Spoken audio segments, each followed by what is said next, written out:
Well, I want to thank Joel Harrington and the History Department at Nashville for inviting me to give this wonderful lecture. Well, we'll see if it's wonderful, but to contribute to this wonderful lecture series is what I mean. And I'd like very warmly indeed to thank David Blackburn. Being introduced by David for me is it's a little bit as if you were to laboriously to teach yourself the ukulele and then be introduced at your first conference, at your first concert by David Bowie.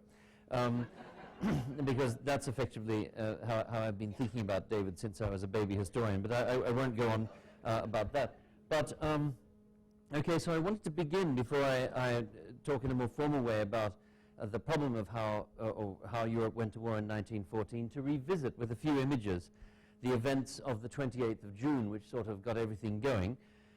Because I think those events, the day, the 28th of June 1914, those events in Sarajevo, the assassination of Archduke Franz Ferdinand and his wife, I think they have a kind of dramatic weight and a semiotic density which repays revisiting. They never lose their interest. And it's always worth taking another look. And so I wanted to begin with this portrait here of a couple who I think it's fair to say are about to have a very bad day. He's the heir apparent to the Austrian throne, or the Austro-Hungarian throne, properly speaking, the Archduke Franz Ferdinand. She's his wife, Sophie Chotek, descendant of a very distinguished Bohemian lineage, Czech lineage, in other words, not distinguished enough for the royal family of the Habsburgs, who did not regard her as possessing enough quarterings of aristocracy to qualify as a fully paid-up, card-carrying member of the royal family, for which reason the marriage was opposed, bitterly opposed, in fact, over many years by the emperor, the reigning emperor, Franz Josef, who remained unreconciled with his nephew over this issue at the time of his death, the nephew's death, and for which reason also she was not allowed, for example, to sit with him in the royal carriage in Vienna with its golden wheels, and this in turn is one reason why in Sarajevo, a relatively marginal location in the sprawling sort of multi-ethnic Commonwealth of Austria-Hungary, she insisted on sitting beside him in the car all day on the 28th of June, because this was the kind of place where they could officiate together as a couple, something which usually was forbidden them because of the rules of Habsburg court etiquette, particularly, of course, policed with particular rigor in Vienna, the Austrian capital. Another reason why she wanted to be sitting beside him that day was that the 28th of June happened to be an anniversary. It was the anniversary of their wedding. And so that was an important day, a red-letter day for them, if you like. It was also, of course, a red-letter day for the Serbian nationalist movement, because it was the anniversary of the Battle of Kosovo Polje, the Battle of the Field of Blackbirds, which had taken place many years before in 1389, but which was vividly remembered in Serbian national memory. So the 28th of June was a date charged with meaning from a number of perspectives. There we see the Archduke and members of his entourage waving to people who look smiling and pleased to see them. That's not surprising. They're all Austrian military. That's in front of Sarajevo railway station. And I'll just draw your attention to the gaudy green ostrich feathers on their helmets. You can't see that they're green. You'll have to take my word on that, but because this is a black and white photograph. But they were wearing extraordinary gaudy green ostrich feathers, and this is one reason why it was easy to pick out the Archduke, as he made his way down this cavalcade of automobiles, sitting in car number 2. The feathers stood out above the heads of the crowd, and the assassins waiting, there were 7 of them in all, the assassins waiting to take their shots or to throw bombs, could easily mark him among the denizens of those various vehicles. I've included this. This is a little bit like one of those images you get on the back of cereal packets, which look almost exactly identical, but you have to find 10 differences. It's a map of the pre-war Balkans, and I think it's really always important. It's always a good time. It's always time to look again at the map of the Balkans. This is something one has to do again and again with British students who have no idea what's in the Balkans. Although I did once, I was talking about this problem in Zagreb, and I said, it's terribly important to remind oneself of what's in the Balkans, and then I realized I was lecturing in the Balkans, hence the puzzled experience on the faces of the audience, who knew exactly what was in the Balkans and needed no reminding. But everybody else does, and here they are, these 2 images from 1911 and 1914, and what I wanted to draw attention to were just 2 differences. The first is the dramatic withdrawal of the Ottoman Empire, the dramatic recession, collapse of Ottoman power in Eastern Europe. That white band of Ottoman Europe retreats to the line just to the west, as you can see, of Adrianople, not far, in fact, from the Ottoman capital, Constantinople. And what emerges in the wake of that collapse of Ottoman power is an enlargement of the Christian Balkan states, and Serbia in particular you can see is quite small on the left side in 1911 in the course of 2 Balkan Wars, which are the reason for this collapse of Ottoman power. In the course of 2 Balkan Wars fought by the Balkan states and the Ottomans in different combinations in 1912 and again in 1913, the frontiers of the Ottoman Empire are pushed back, and these Balkan states swell and expand, and of course among them, as you can see, Serbia. And this growth in Serbian size, and also the brilliance with which the Serbs prosecute their war, first against the Ottoman Empire and later against the Bulgarians in 1913, the swiftness with which they mobilize, or perhaps over-mobilize would be a better term. It's a term used by some military historians of the Balkan Wars, over-mobilization, referring to the putting of more men in the field than really demographically you ought to be able to afford to be able to do. That brilliant performance in 1912, or those performances in 1912 and 1913, as you can imagine, strike fear into the hearts, or anxiety into the hearts of observers of Belgrade and Belgrade's politics in Vienna, who having once seen Serbia as a mere nuisance, a sort of irritant in Balkan affairs, the relationship between the two states is not good, come by 1913 to see it as a serious military threat and a contender for dominance in the regional politics, the regional geopolitics of the Balkan Peninsula. And in fact, the Austrians are still in a sort of panic-stricken state, trying to improvise a new foreign policy for the Balkans when the shots of 28th of June are fired in 1914. Now, this is as close as the early 20th century got to Google Earth. It's an image from the Baedeker travel guide, and it basically tells us, everything we need to know about the geography of Sarajevo. Sarajevans will tell you that the city is like 2 cupped hands, and between the 2 hands runs the river Miljacka, which you can see flowing across from west to east in that picture.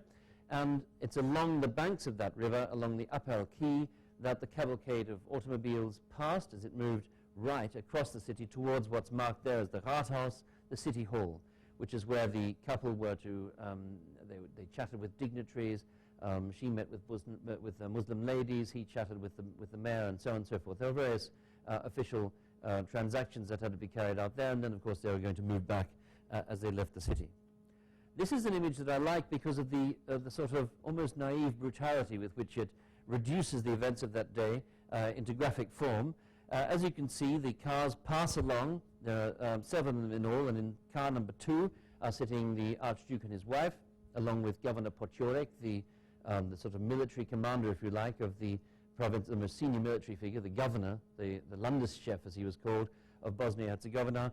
They're sitting in car number 3, and as it passes Čumoria Bridge, a young man by the name of Nedeljko Čabrinović throws a bomb. It's a sort of chemical grenade supplied to him in Belgrade, a grenade fashioned in the Kragujevac, or supplied to him originally, hailing from the Kragujevac arsenal, and it's thrown at the car. It misses because in detonating the grenade, which you do by banging it against a post, the young man, Čabrinović, makes such a loud noise that there's a crack like a gunshot, and hearing this noise, the driver of car number 2, thinking that the car was under fire, pressed on the accelerator, and the car sped up slightly. It's probably for that reason that the bomb didn't land in the car, in which case it would have killed all 3 of the people sitting in the passenger compartment, but bounced off the folded roof at the back and landed under the 3rd car, where it exploded, immobilizing the car and wounding everybody inside, but killing nobody. It wounded the people inside, and it wounded various people who were looking onlookers, but it didn't kill anyone in the car. At this point, one might have thought it might be a good idea to call off the visit to Sarajevo. After all, a bomb had been thrown, the royal couple had only just escaped with their lives, and indeed this was put to Franz Ferdinand. Franz Ferdinand was having none of this. He didn't like to be given advice at the best of times. He hated being given advice by policemen and security officials. He didn't like all that fuss with security. He was suffering from a syndrome for which the technical term is grumpy old man. It's something that happens to a lot of us as we get older. We get more and more irritated by less and less, and after all, having a bomb thrown at your car is not a small irritation. And so in any case, he said, don't be ridiculous, the man is clearly insane. Have him sent to an asylum. We will proceed as planned. In the meanwhile, Čabrinović had thrown himself into the river Miljacka, where he hoped he would be carried away by the flood. In fact, it was a hot summer, so the river was only about a meter deep. So he stood up to his thighs in water, trying to take the poison he'd been given when he was captured by two figures, one of whom I think one could only find in the pre-war Austro-Hungarian monarchy, namely, and so at least he is described in the official depositions to the court, a barber armed with a pistol. And then the car, of course, proceeds. And here we see the scenes in front of the City Hall. In fact, the meetings with dignitaries have already happened in this picture, and they're leaving the City Hall again, about to get back into the car. A few minutes later, of course, we know what's going to happen. I've included this picture because it reminds us of what a Muslim city Sarajevo was. The city government was a Muslim-run machine. Bosnian Muslims ran the show. You can tell that from all the fezzes, the dominant presence of Muslims in the city's administration. One of the men you see there saluting the couple is the mayor, a man called Mehmet Čurčić, or sometimes called Mehmet Efendi Čurčić. To him fell the extremely unenviable task of welcoming the couple on their arrival at the City Hall. He had a short speech prepared for him. He was a very nervous speech giver. He hated public appearances. He found them terrifying at the best of times. So to help him, his aides had sort of glued a printed version of his speech onto a paddle of wood so that he could hold it in front of him and deliver the speech. Of course, then a loud bang was heard. The news passed up the street. He was told, a bomb has gone off. His speech was now hopelessly inadequate to the situation, but he was too terrified to improvise an alternative. And so, as they arrived, somewhat shaken by the bomb, in front of the City Hall, Mehmet Čurčić greeted them with the words, "Your Highnesses, it is with sentiments of the deepest joy that the citizens of Sarajevo welcome you to this beautiful city." He was interrupted 2/3 of the way through this sentence by Mr. Grumpy, who said, "Welcome? Is this how you welcome visitors to your city? With thrown bombs?" Čurčić fell silent, as one might imagine he would. At this point, his wife leaned towards him and was heard whispering something. History does not divulge what it was, but we can assume it was something along the lines of, "Never mind, dear, it's not his fault. Let him get on with it." He said, "Very well, you may continue." And, moments like this occur in every marriage. And the unfortunate mayor then finished his address, whereupon the Archduke tried to read his, but when it was finally produced, it turned out it had been in the pocket of his adjutant in car number 3 and was therefore awash with blood. So it was quite difficult to read. It had to be wiped. It's covered in gore, and so on. It had to be wiped. And finally, he read it out, including this sort of Serbo-Croat bit at the end. He liked to include a bit of the local, idiolect in any of these addresses that he gave. It was his way of showing that he took seriously the sort of multinational character of the Commonwealth, and on they went with their duties. And at this point, of course, they got back into the car. There was, just before they got into the car, there was a discussion about what they should do. Should they drive as originally planned? You can see here, in other words, turn right as they went back up into Franz Josef Street and go through the Bazaar district. After the attack with the bomb from Čabrinović, it was felt that the Bazaar district would not be a good idea because the roads were very narrow. It would be very easy for any further assassins to secrete themselves there and to attack the car. And this point was made to Počorik, the governor of the province, and also the military chief. And when this comment was made to Počorik, he said, "What are you talking about? Are you saying Sarajevo is full of assassins?" Indeed, that was indeed the case. It was full of assassins. There were 7 in all, of whom only 1 had been put out of action by Čabrinović. Several of the others admittedly had already collapsed and fled, but nevertheless there were a few others, including, of course, the young Gavrilo Princip, who was waiting in front of Schiller's store, where, when his moment arrived, he did what we all know. And here's a fanciful French representation of what happened next. I say fanciful. It comes from the Petit Journal, which is much beloved of historians, because it pioneered the use of really garish and beautifully composed color lithographs of this kind. I mean, they are fantastic, and this is just not even the best. I mean, there are many, many other wonderful images from that era. They're quite unbeatable. That doesn't mean they're accurate. This particular picture is completely the wrong way around. Princip should be firing from the other side, and it is not the case that, having been shot, the couple rose up in the back of the car and like dying opera singers and said, "I die!" This did not actually take place. I just saw Don Carlos the other day at the Met, by the way, and there's an extraordinary scene where there's a great deal of very theatrical dying going on by poor old Rodolfo. But in any case, that did not take place. In fact, the shots were so accurate and so lethal that the couple remained completely motionless. And even the man you can see running round rather inaccurately on the right-hand side, the Count Harrach, the bodyguard of the Archduke, even he was uncertain whether they had actually been struck or how many bullets had been fired. They were sitting still and upright as the car lurched into reverse and pulled away. In the meanwhile, Gavrilo Princip was having to be rescued by the police from the crowd which was trying to lynch him. He hadn't intended, I should make this point clear at the outset, he hadn't intended to kill the Archduchess. He hadn't intended to kill Zofie Chotek. His second shot, in all likelihood, was aimed at Potiorek, the governor of the province, a much hated figure among Serb nationalists, or Bosnian Serb nationalists in the province. But since he was already being manhandled by the crowd, that's probably the reason why the bullet went astray and struck her. In any case, strike her it did, and it struck her in the abdomen, hitting a large vein, and she bled to death probably within the next 20 or 30 seconds. She was certainly already unconscious by the time the car reversed back onto the Appel Quay, and she teetered sideways as the car sped off, or sped as fast as it could down the Appel Quay, until her head was resting on his lap. And at this point, Count Harrach, who was standing now fairly pointlessly on the running board, heard him speaking to his wife, words which subsequently became extremely famous. They sort of, nowadays you'd say they went viral. They were passed around first of all, the Austro-Hungarian and later the world media, and the words were, "Zofal, Zofal, stirb mir nicht, bleib am Leben für unsere Kinder." Sophie, Sophie, don't die, stay alive for our children. And these words are important because this man he wasn't JFK. People didn't fall to their knees weeping when they heard that he had died. He wasn't popular in that sense. Excuse me. The grumpiness was part of the reason for that. But these words opened up to the public something that had not been widely known, namely the extreme tenderness, really quite extraordinary by the standards of dynastic life at the time, of the family life of this couple, their deep attachment to their children and to each other, and their investment in the life of family, the life at home, the pleasure he took in playing with his children. All of that was opened up during the 24 hours that followed the assassinations.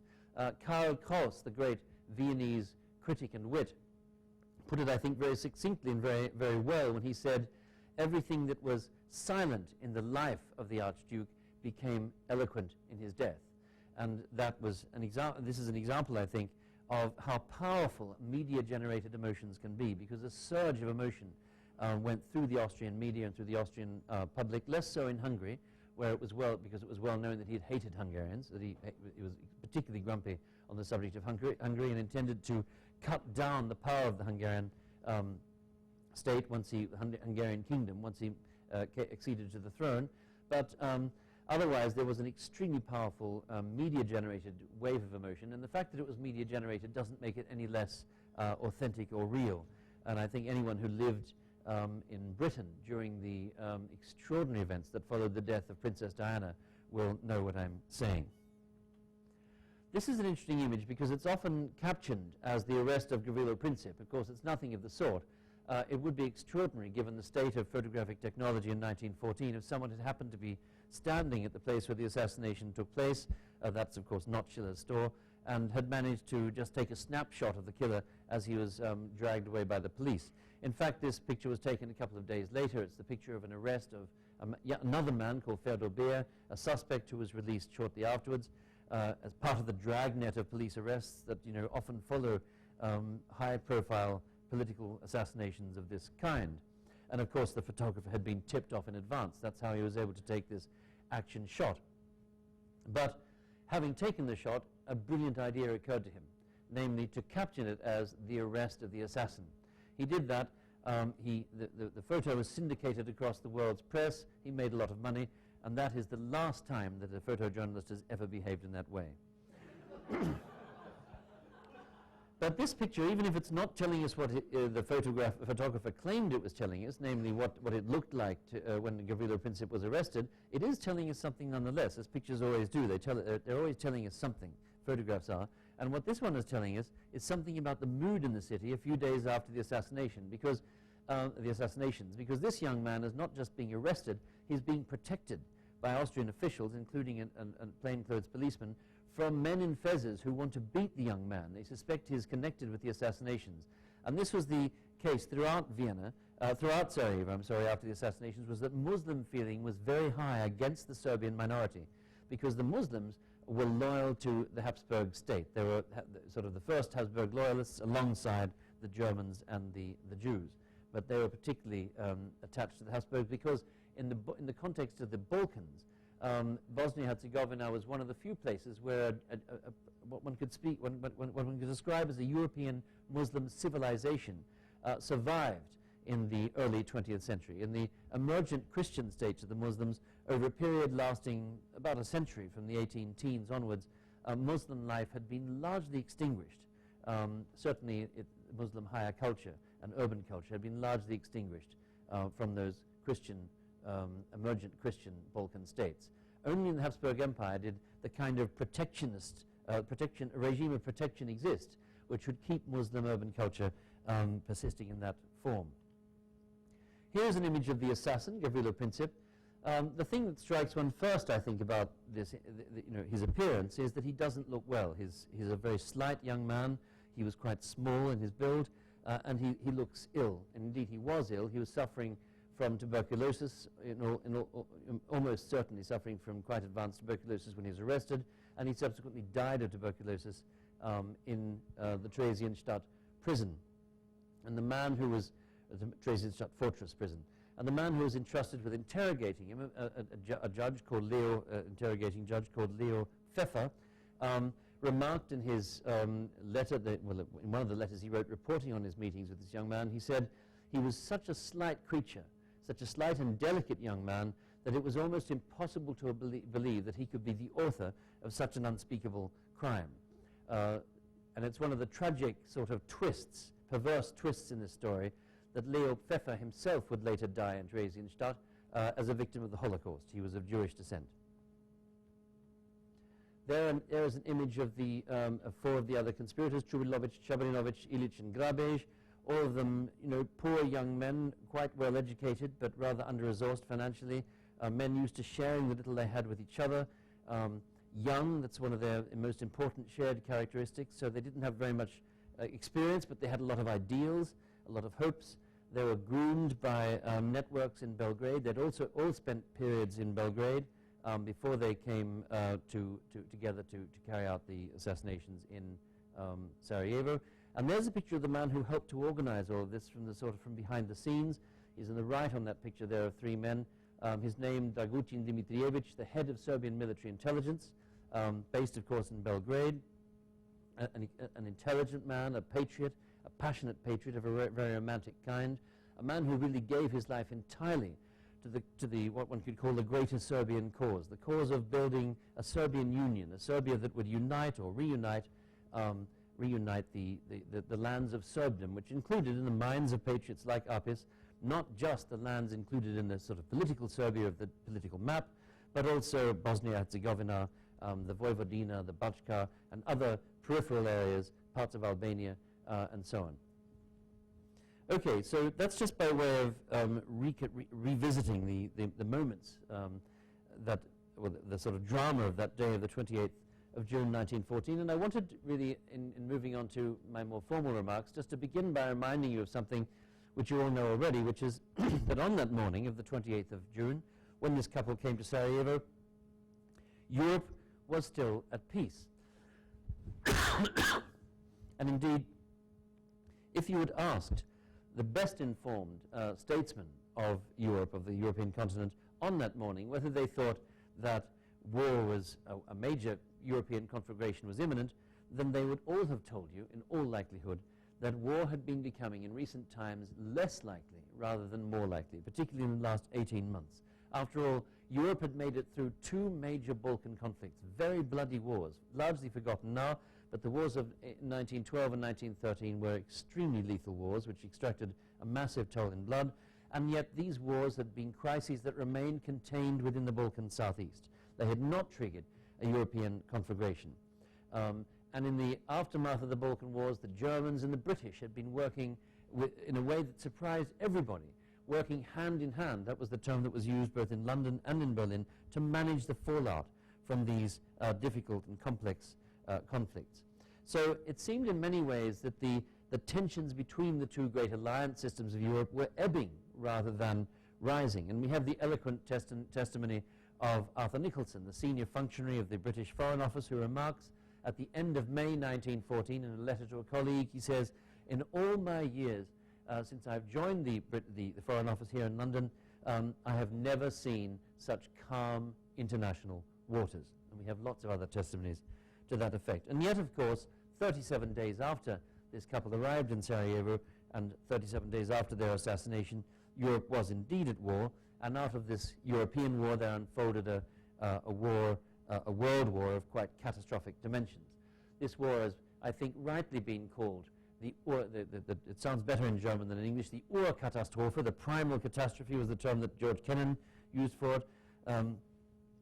It's rightly been called the primal catastrophe of the 20th century.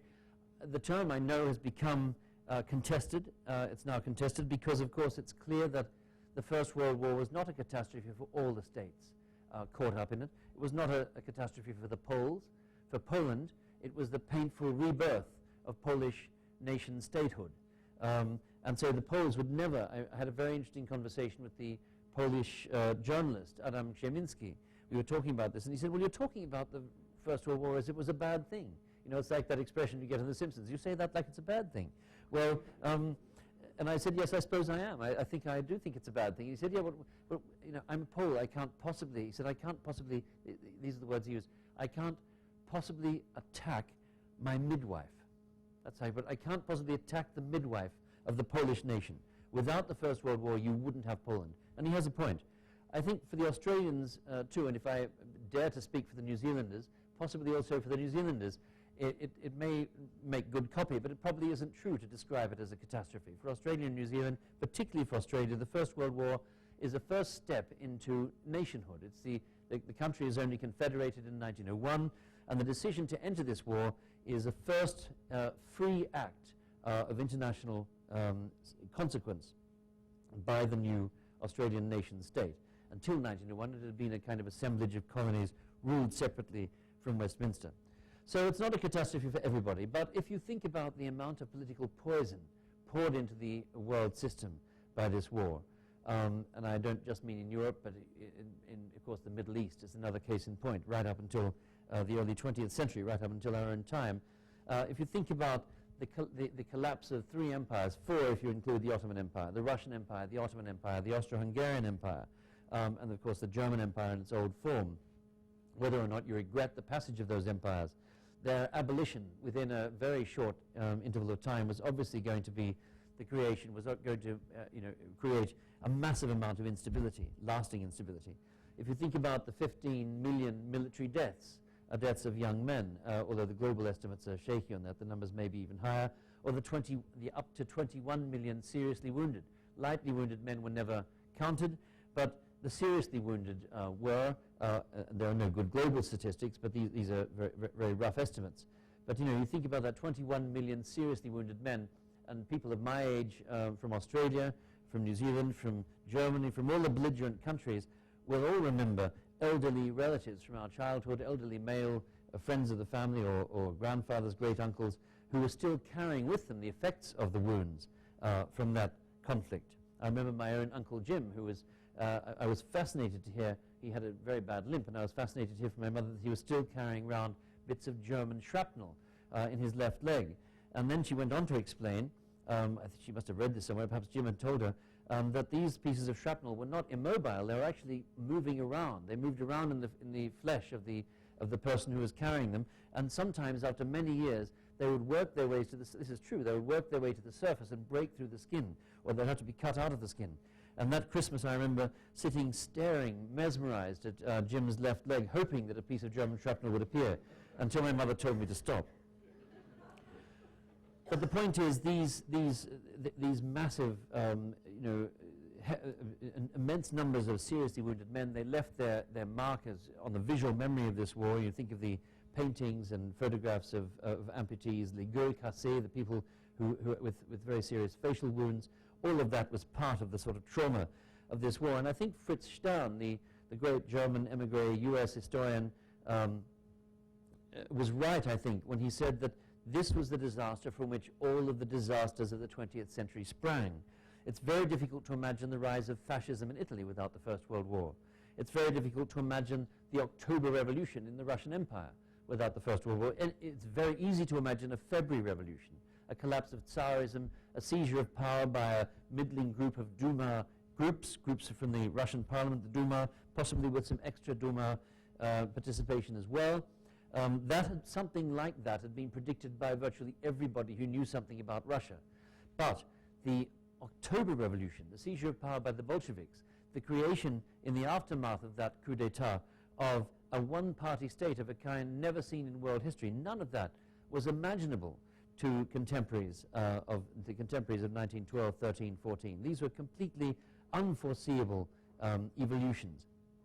And I think the disastrous dark turn taken by German history in the 20th century, the move towards, first of all, increasingly authoritarian forms of government, the rise of Nazism, the seizure of power by the Nazi movement, and of course the Holocaust. It's very difficult to imagine that trajectory, in all its radicalism, taking place without the stimulating effect of this war, which deeply disturbed and unhinged German society. And I think we still don't have a very full picture of what the First World War did to German society, but I think, gradually a better one is emerging. And so I think my former colleague at Cambridge, now at Yale and about to move to Columbia, Adam Tooze, is right when he speaks of this war as unhinging the world system, in a really lasting way, disorganizing the world as an international system. And so from all of this, I suppose, it arises, it must follow that a certain intrinsic interest attaches to the question of how this war came about. And I don't want to disappoint you, but I'm not the first person to have noticed that this might be an interesting question. It's not a new debate. It's as old as the war itself. In fact, it's older than the war, because the argument over who was responsible for bringing this war into the world began before the first shots were even fired. And it's amazing how many of even of the very sophisticated arguments you can find in the secondary literature, you can already find on the lips of the statesmen who helped to bring this war about. And since then, of course, a really quite unique debate has emerged. David has already mentioned the 25,000 books and articles. I believe that was a count of just of the English literature by John W. Langdon, who wrote a book called The Long Debate in 1991. It's obviously what he's referring to. He published that with Oxford University Press, but that's the only time I'll mention Oxford today. Though I was delighted to hear you mention Lyndall Roper, the Regius. I saw her the other day in London, and we commented on the fact that we're both Australians, and both Regius in these respective universities, and she said, yeah, but keep it quiet because we're still in the stealth phase of the takeover. I think she was joking.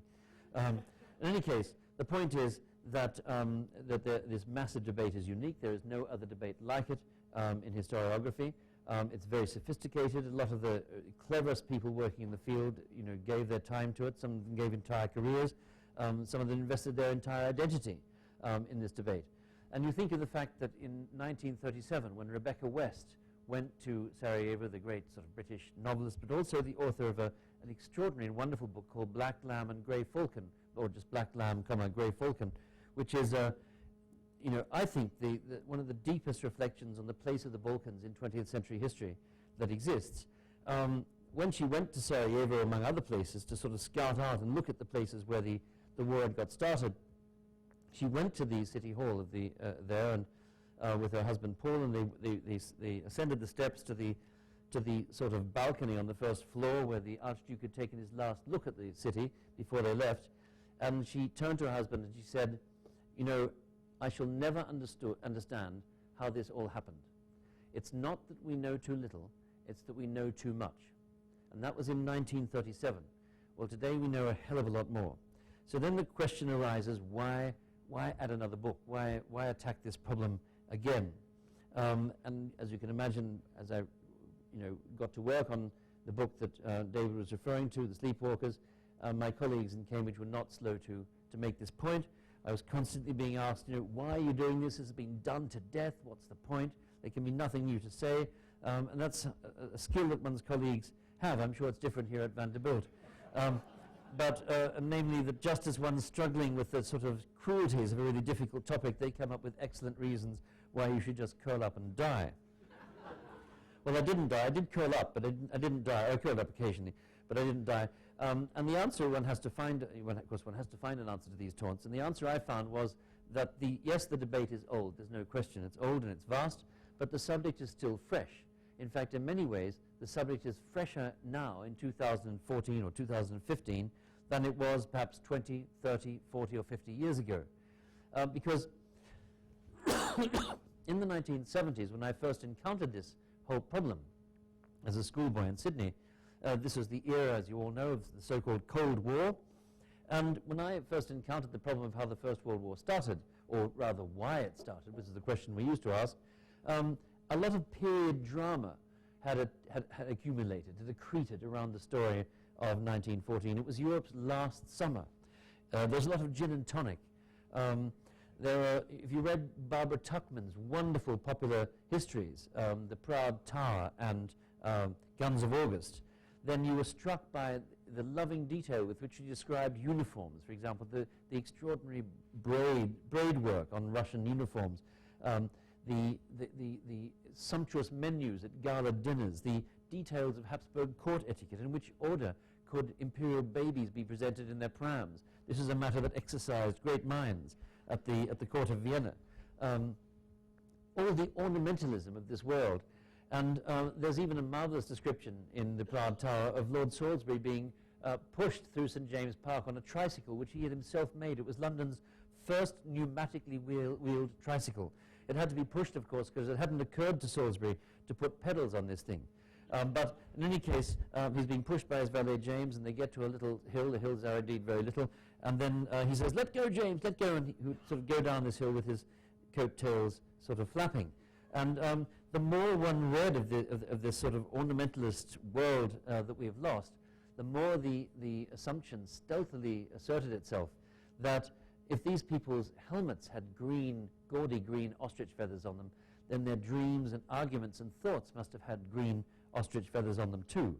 In other words, these must have been inhabitants denizens of a lost world, people who could no longer speak to us, whose predicaments were not our predicaments.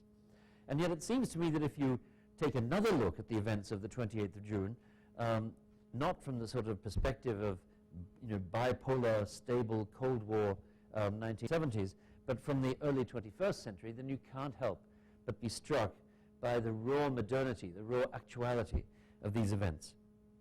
It starts, of course, with a cavalcade of automobiles. There are no horse-drawn carriages in sight. It's all motor cars in a long line. In fact, it's very difficult to run through your mind the events on the Apple Quay on the 28th of June without having flickering at the back of your head those films of Dallas in November 1963. It starts with a squad of suicide bombers. And I use this term advisedly. These young men were carrying not just bombs and pistols, but also phials of potassium cyanide, which they'd been instructed to take after carrying out their mission. And it's interesting to note that although several of them crumpled, they collapsed, they fled, one of them froze with terror, which you can well understand. These are very young men. They're taking their lives in their hands. Nevertheless, the two most active commandos, namely Nedeljko Čabrinović and Gavrilo Princip, both tried to take their poison. They were prevented from taking it by passers-by, by the people around them. In the case of Čabrinović, of course, by the barber armed with a pistol. And then you have the fact that behind these young men, supporting them, supplying them with their weapons, and with their poison and with nationalist literature and various other things, and grooming them, giving them a sense that they matter, that their lives can be given for something that is meaningful, are underground networks whose relationship with a sovereign state, with a sovereign structure, is very difficult to trace, because these are networks that operate in extreme secrecy, in small cells. There are no membership lists centrally held, no paper trails. And this is an underground movement. I'm referring here to the movement known as the Black Hand, or its a proper term, name as Ujedinjenje ili Smrt, Union or Death, a movement which cultivated what I think one could describe as a kind of cult of self-sacrifice, of assassination, murder, and revenge. And I think our compass, our perspective on these events has shifted in other ways too. First, there's the fact that the Yugoslav wars of the 1990s reminded us, I think, of the power of Balkan nationalism as a factor in historical developments. And that's important because in many studies of the outbreak of the First World War, the Balkans were as good as invisible. They were simply airbrushed from the scene. And there are various devices with which people achieved that. They described the murders in Sarajevo as a mere pretext. They said, okay, 2 people are shot down in the street. Is that a big deal? I mean, this was merely a pretext. In the background, plans had already been laid. It's the plans that mattered, not the pretext, not the assassinations.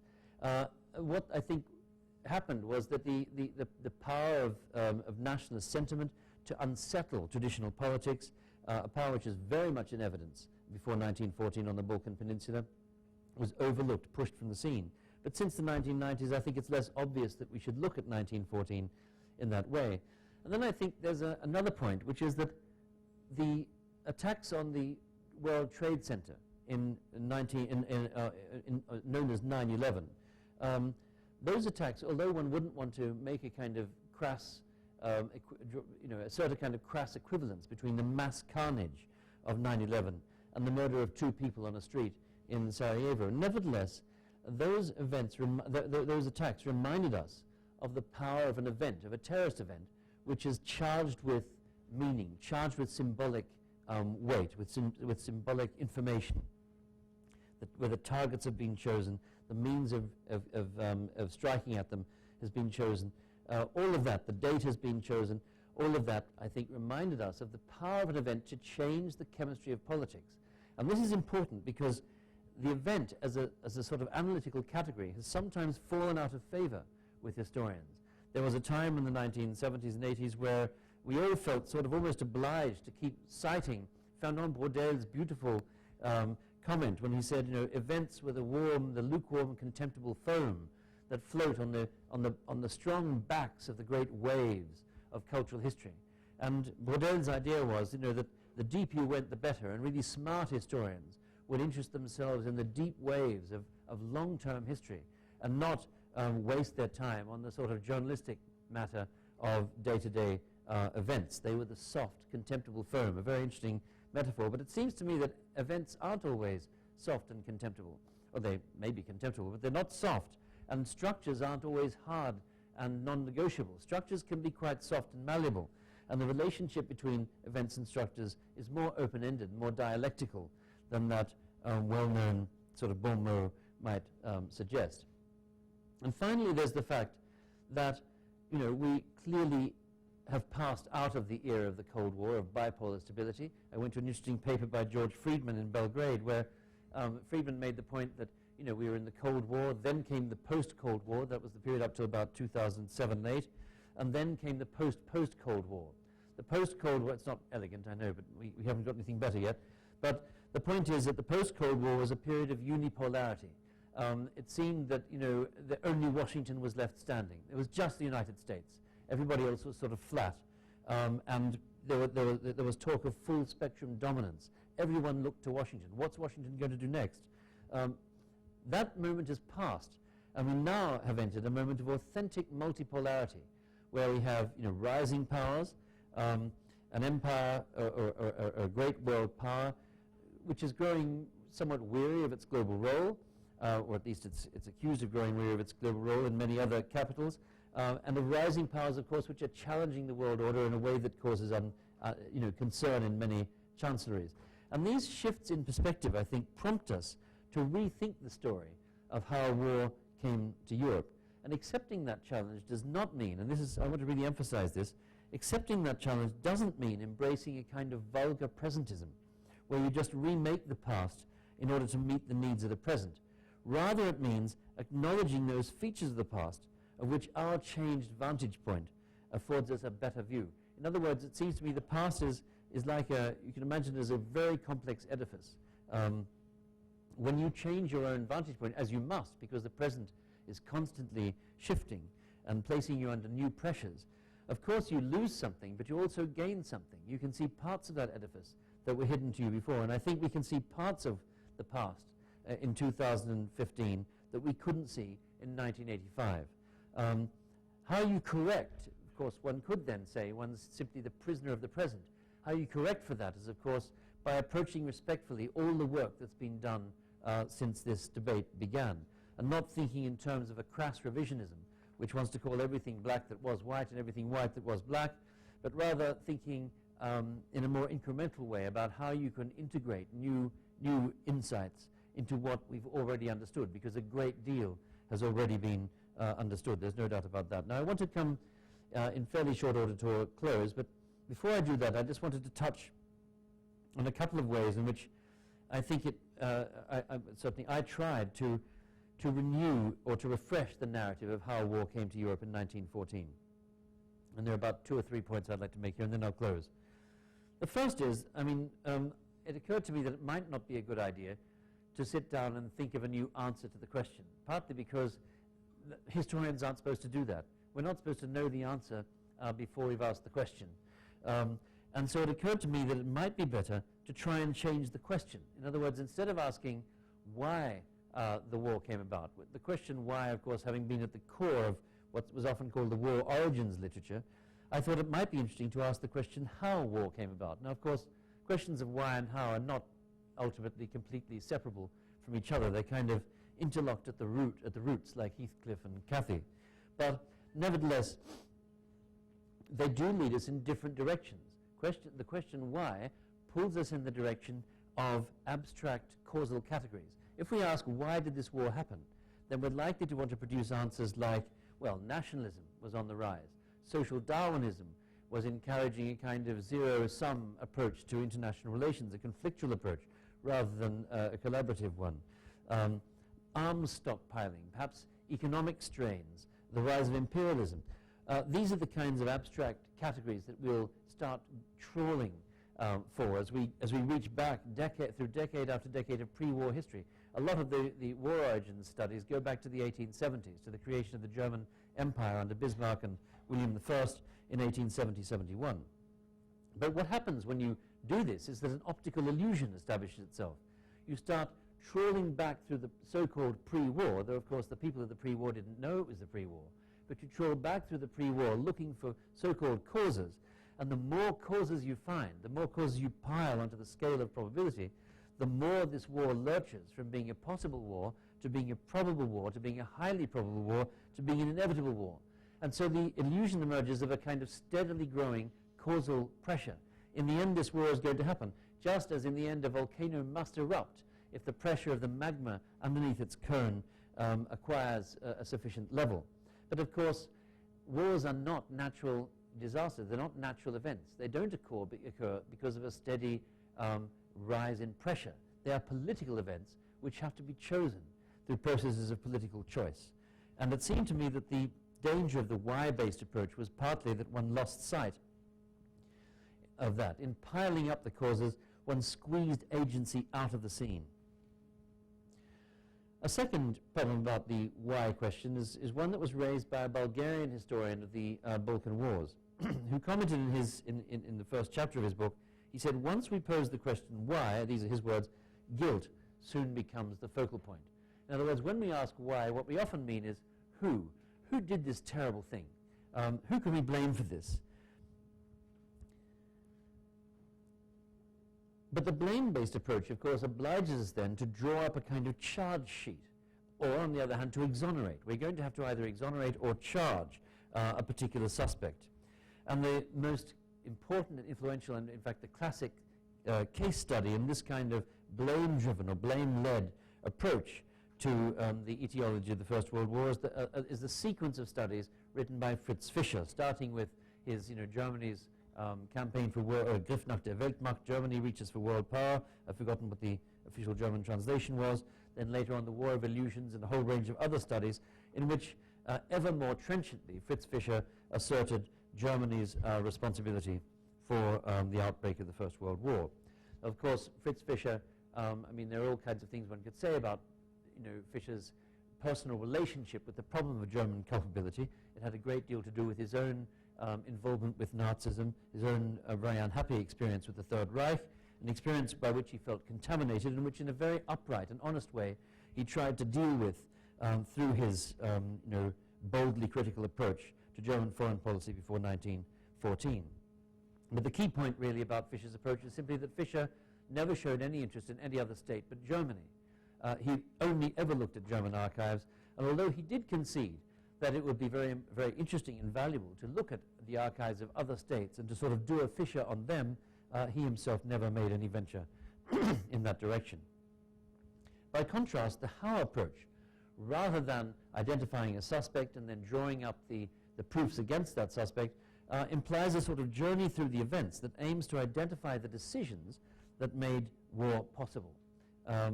And this does not mean excluding the question of responsibility. In the end, we have to... Oh, suddenly switched off.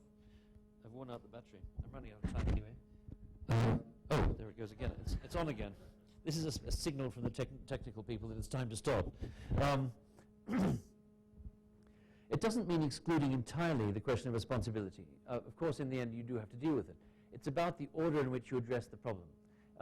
It's about asking or trying to answer the how questions first, and then posing the why question on the basis of what you know about how, rather than the other way around, which is what Fisher did. He said he already knew who was responsible.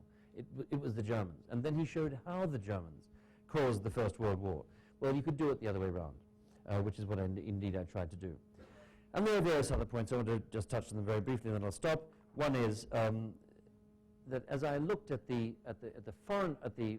processes by which foreign policy was made in these states, and I just don't just mean Germany, I mean Vienna, St. Petersburg, Paris, and even in London, I was struck by how chaotic the policy-making process was.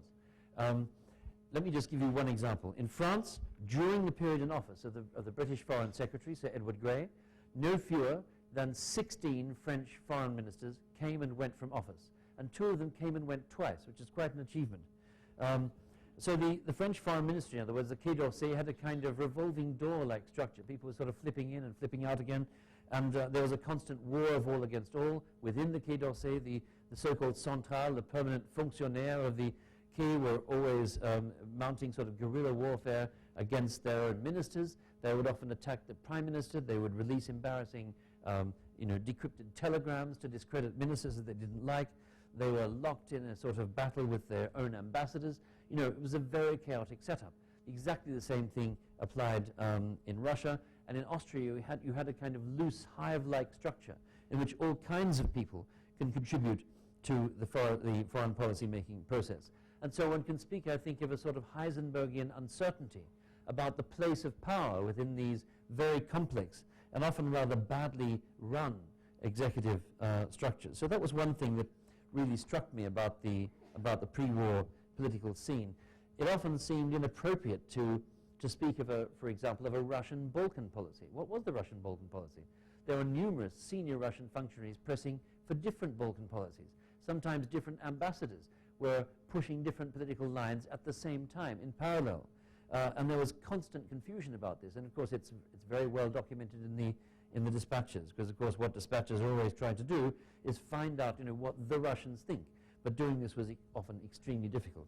And we have the famous example of Count Berchtold, the Austrian foreign minister, asking in the summer of 1914, during the July crisis, asking the German ambassador Tschirschky, who governs in Berlin? Wer regiert in Berlin? Because he was getting such mixed messages from Berlin about how the Austrians should comport themselves in the current crisis. A final point before I close. There are moments in the chain of events that produced this war that I think have been woefully overlooked, and there are many of these, but one of them that particularly interests me is the Italian attack on Libya in 1911. In 1911, the Kingdom of Italy launched a completely opportunist and unprovoked attack on Libya, not with it wasn't a humanitarian intervention, it was a war of annexation. It was to turn Libya, we now call it Libya, in those days it was called, it consisted of three sort of integral provinces of the Ottoman Empire, Cyrenaica, Fezzan, and Tripolitania, I'm sorry. But in any case, the Italians attacked Libya in 1911, and this war on Libya in turn triggered the two Balkan Wars of 1912 and 1913. It led to a disinhibition of the sort of anti-Ottoman anti-Ottoman designs of the Balkan states.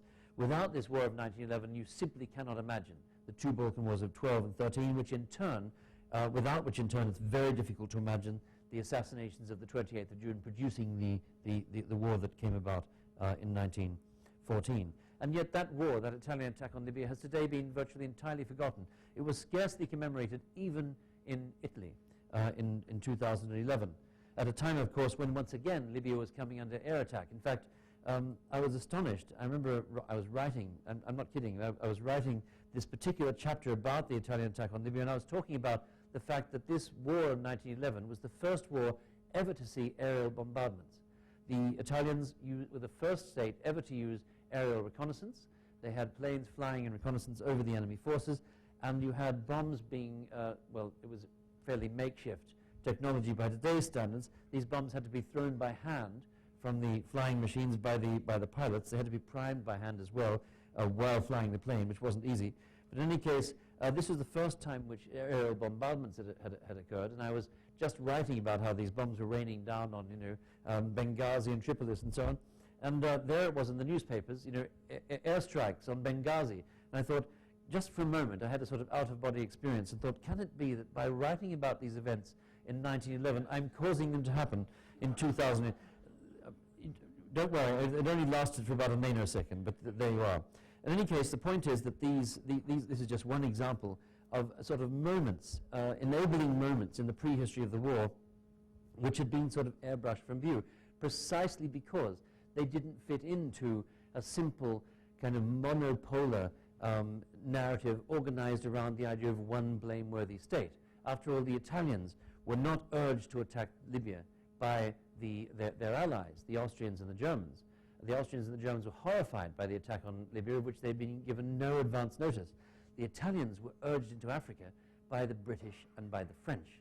As Sir Edward Grey sagely remarked in a conversation with the French ambassador in London, Paul Cambon, he said the Italians are much more valuable to Britain as members of the opposing alliance than they would be as allies with London. Okay, well, I'm going to leave that there and just close by saying it's very hard, once you walk these paths, to return to the simplicities of the Fisher thesis. There's no doubting the appeal of the blame game. It's immensely appealing and enjoyable to hand out blame. It's, interestingly enough, far less enjoyable to receive it, but it's by and large quite enjoyable handing it out. But the problem when we organize our narratives around blame, around villains, as it were, a narrative around the idea that there is a single villain, is not that we might end up blaming the wrong party in this very complex story with many actors, because in a sense it doesn't matter. If we're going to be blaming states, it doesn't matter which one we blame. The political dynamite in that question, once so charged in the era of the Versailles Treaty, is now, of course, almost entirely bled away. But what matters is not that, rather that you end up assuming that in all conflicts, one party must be in the right and the other party must be in the wrong. But if you think about, for example, the extremely bitter dispute between Serbia and Austria over the creation of an Albanian nation state. I don't know if you remember, but when I showed you that image of the Balkans, one of the things that changes between 1911 and 1914 is suddenly, with an inaudible plop, Albania appears in 1913. And the appearance of Albania was a horror to the Serbs, who saw Albania as a device to prevent them from getting control of the Adriatic seaboard, which they wanted for themselves. And they blamed the Austrians for this. The Austrians, here one could ask the question, was it wrong for the Austrians to demand the creation of independent Albania, which of course they were doing in order to thwart the interests of the Serbs, though it must be said that everybody inside that state was Albanian. It's not as if any Serbs were caught up in all of that. And were they wrong to do that? Or was it wrong, on the other hand, of the Serbs to seek to enlarge Serbia and create a larger Serbian fatherland? After all, they were seeking nothing that the Italians and the Germans hadn't, with great violence and military energy, achieved in the 19th century. Were both of these policies wrong? Was one wrong and the other right? I mean, the question is simply pointless. This is about a conflict of interests, and we impoverish the complexity of these complexities of these issues if we think about them solely in moral terms. The point is, and I'm going to close here, that this was not a James Bond movie. It's not a James Bond narrative, at the end of which we're going to find disclosed a kind of mountain laboratory with flashing LEDs and a velvet-jacketed villain stroking a white cat with a steel prosthetic hand and telling us that he expects us to die or whatever. Nor is it an Agatha Christie murder, in which we're going to find at the end, the pastor standing with a blood-stained swordfish over the prone corpse of Lady Carrington in the conservatory. It's not that kind of narrative. It was an intensely interactive crisis. In fact, the crisis of 1914 was, in my view, it was not just complex, it was the most complex event of modern times, and perhaps the most complex political event of all times. It was not the fruit of some kind of bloodless European system. It was the consequence of decisions taken by a gallery of actors who shared a fundamentally similar political culture. And it was to illuminate those aspects of the crisis of 1914 that I wrote this book. Thank you very much for listening.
Well, I think thank you very much for that question. I think that this is part of the pathos of the narrative. There's no question that it used to be thought that Europeans, leapt at the chance to fight this war, and in support of that thesis, one can always show photographs of hats being thrown in the air, and there's a marvelous pair of photos which show identical hats, because this was Europe after all. They're all Europeans, being thrown into the boaters, in fact, boater hats being thrown into the air outside Buckingham Palace. Hooray, it's going to be war, jolly good, let's get stuck in. And over in Berlin, they're saying hurrah, hurrah, and throwing the same hats into the air because they're going to have the chance to fight the Russians and the French and so on. Of course, those are war propaganda photographs, and we have them, and we know them, we're aware of them, precisely because they were very widely broadcast at the time. They're reprinted in the print media, and they're part of the whole machinery of motivation that went on once this war broke out. What didn't get photographed was, for example, Czech mothers lying on railway lines trying to prevent their sons being forced off in uniform to fight for the Austrian Empire. Or we don't have any recordings of the sounds in Russian villages, though we've been told that that all that could be heard in Russian villages, totally silent after the news of mobilization had arrived, was the sound of weeping, and women weeping, begging their husbands not to go, children crying because their mothers were crying, they didn't know where. And these scenes are reproduced all over Europe. So I think, yes, and there's a very good recent book, now embarrassingly I'm just forgetting what the name of the author is. It's called Dance of the Furies, and his name is Nirenberg. David Nirenberg, I think his name is. Anyway, he's made this point very clearly, looking at sort of popular opinion, as it were, the popular response. He says that for the great majority of Europeans, this war is like a storm in a summer sky. It just bursts in on their reality. It's not the case, of course, for the small group of people at the top, the people in the capital cities who are making these decisions and who are always thinking about risk and the danger of a conflict on this scale. But for the great majority of those who are going to fight this war and be maimed and die in it, it is indeed, a sort of horrible disruption to their existence, and not something that they'd expected, and certainly not something that they'd wished for.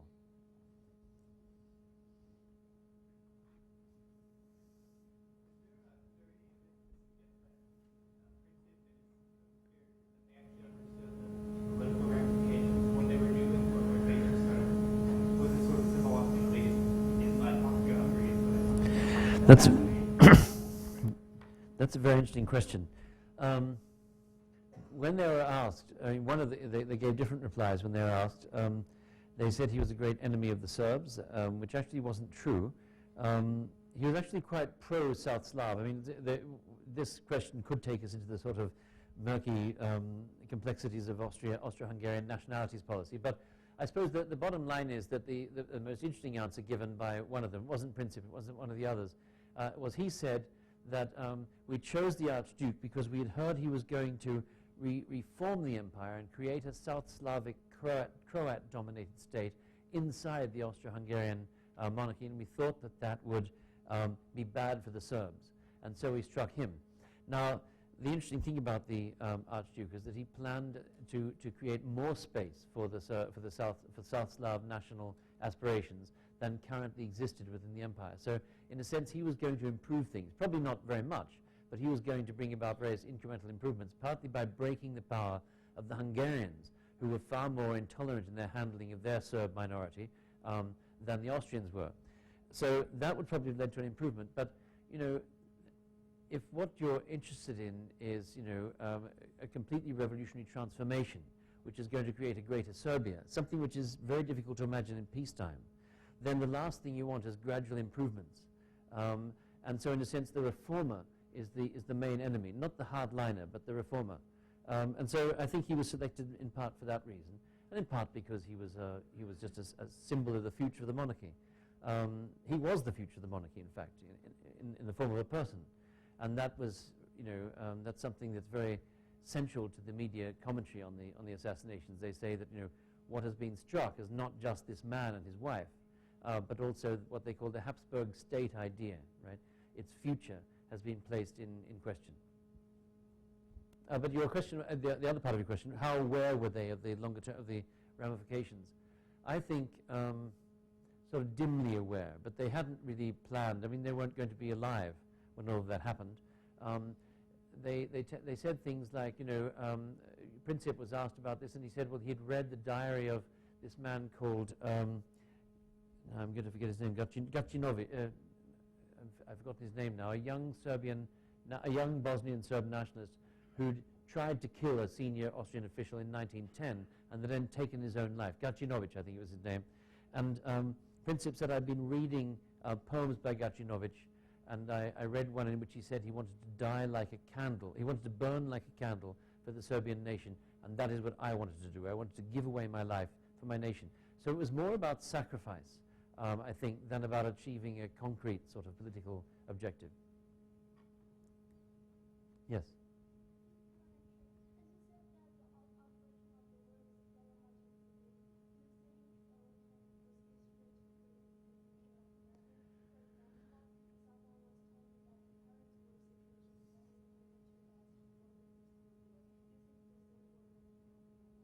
Right. Did everyone hear that? The question was this very interesting question.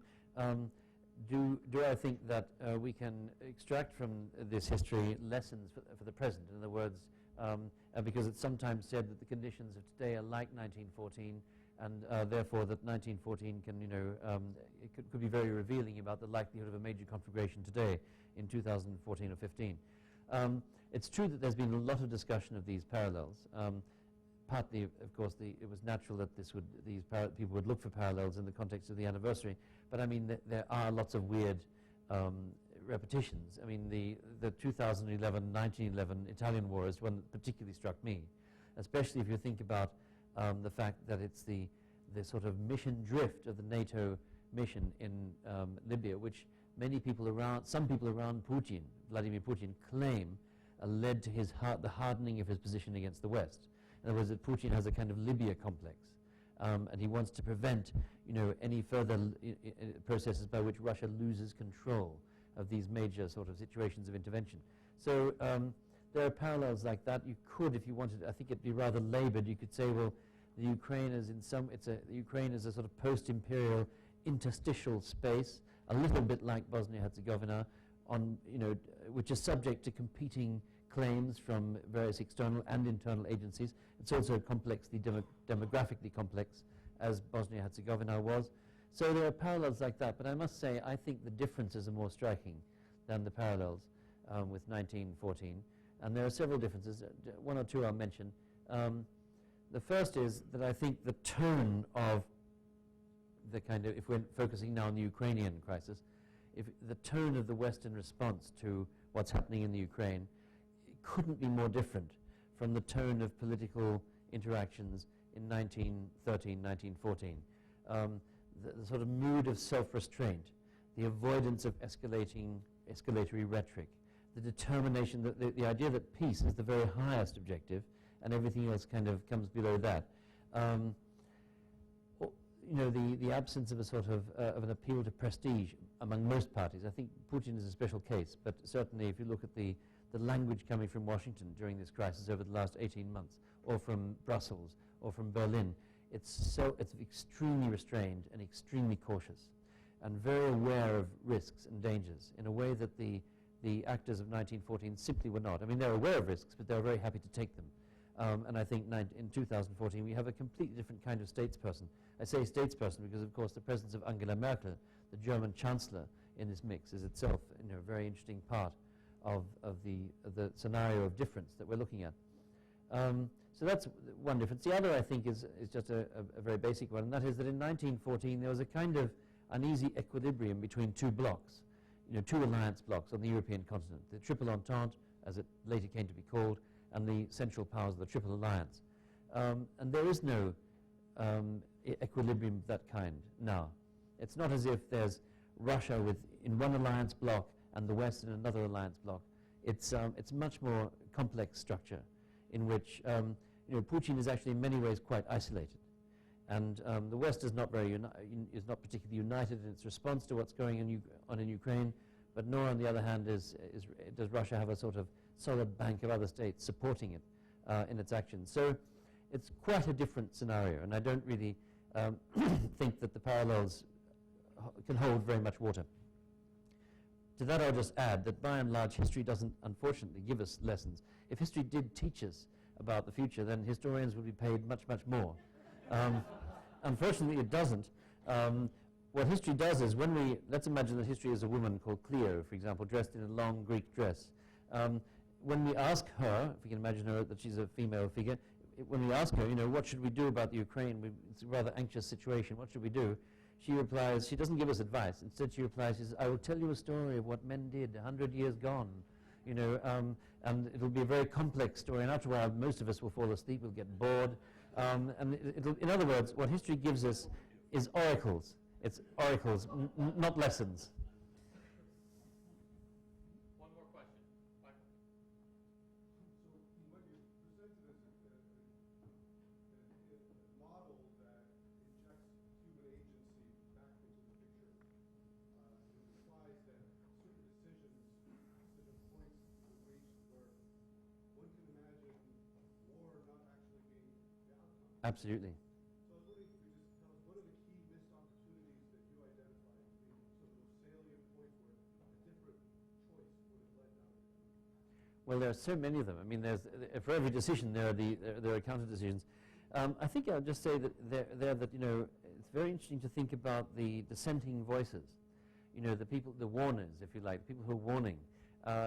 One example I particularly like, because he was so stringent and so trenchant in his warnings and so clear-eyed about the future, in fact almost clairvoyant, was a conservative counselor of the Tsar called Durnavor, Pyotr Durnavor. He was basically a conservative-minded sometime minister and advisor to the Tsar. And in March 1914, when he realized that Russia was kind of heating up or reinforcing its support for Belgrade and getting very deeply involved in the politics of the Balkan Peninsula, he sent this memorandum to the Tsar and said, under no circumstances should you allow yourself to be drawn into a Balkan conflict. Because it's quite impossible to imagine that a Russian mobilization against Austria, who would surely oppose our intervention in the Balkans, would produce anything else but a German response. Because, of course, we know the Germans, if the Austrians are attacked, are obliged under the terms of their alliance to assist them. There is no question that they will. And if that happens, then the fact that we will be defeated by the Germans will be the least of our troubles. Because he goes on to say, because that defeat will unleash in its aftermath, we saw a mere hint of it in 1905, a wave of blood, a tide of blood is the word that he uses, that will sweep away the old Russia that we love and leave nothing of it behind. Now that's what I call really high quality prognosis. But unfortunately nobody was listening, right? So there are people who are warning. There are people like Caillot in France who, for example, who think that the French commitment to Russia without, committing to Russia without at the same time in any way binding Russia's hands in the Balkans is a dangerous policy. We can also imagine, of course, the Germans deciding not to embark on their perilous policy of supporting Austria-Hungary after the assassinations and supporting them with what's rightly called a blank check.